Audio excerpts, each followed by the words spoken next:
Survey भवन्तु सुखिनः survey सन्तु निरामय। गोड़ लागै छी सब कोई के।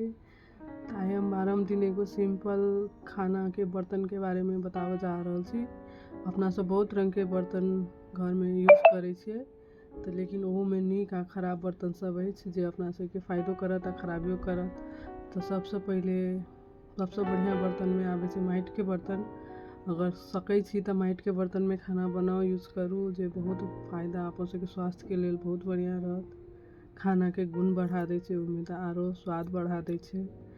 और नहीं किस तो सिंपल अपना सब पानी के मटका यूज कर सकै छी माटि के बर्तन के लेल। गर्मी में ठंडा रहला माटि के गुणो चलि गेल। आरो दही जमावेला से माटि के बर्तन एटलीस्ट यूज कर सकै छी तो। आ दोसर बढ़िया बर्तन में आवे छै लोहा के बर्तन। लोहा के बर्तन आरो जिनका एनीमिया के प्रॉब्लम छै, आयरन के कमी छै, हुनका लेल से बहुत बढ़िया होय छै लोहा के बर्तन। नहीं सब दिन तो कहियो काल जरूर बना लेबाक चाही लोहा के बर्तन में।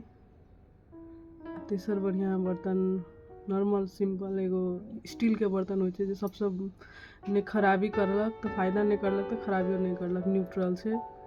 स्टील के बर्तन एगो टिकाऊ आम आदमी के लेल, गरीब आदमी के लेल सबसे बढ़िया छै, जे फुटबो नहीं करत आरो कोनो खराबी नहीं, चलत लंबा टाइम तक। तो स्टील के बर्तन सबसे बढ़िया छै खाना बनबै लेल।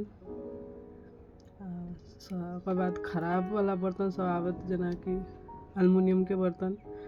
एल्युमिनियम सोचू तो जखन नया बर्तन किनै छिए तखन वेट करबै आ 1-2 साल यूज केला के बाद ओकर वेट करबै।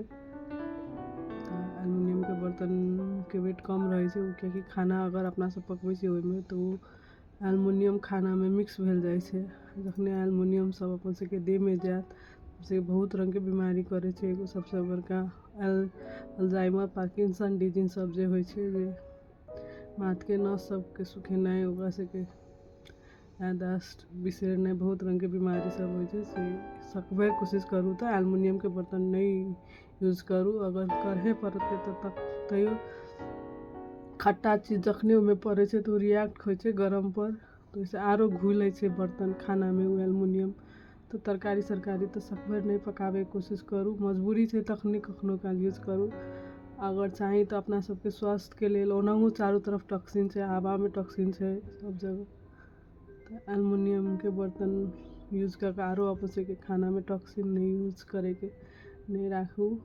आरो नॉन स्टिक के बर्तनों नया नया में ठीके छै, लेकिन अगर ओकर लेयर उड़ऽ लागल तो वो खराबी करे छै, ओहो सब बहुत रंग केमिकल आबै छै, तो नहीं यूज करू नॉन स्टिक के बर्तन। आशा करै छी अहाँ सबके सिंपल टिप्स नीक लागल है। धन्यवाद।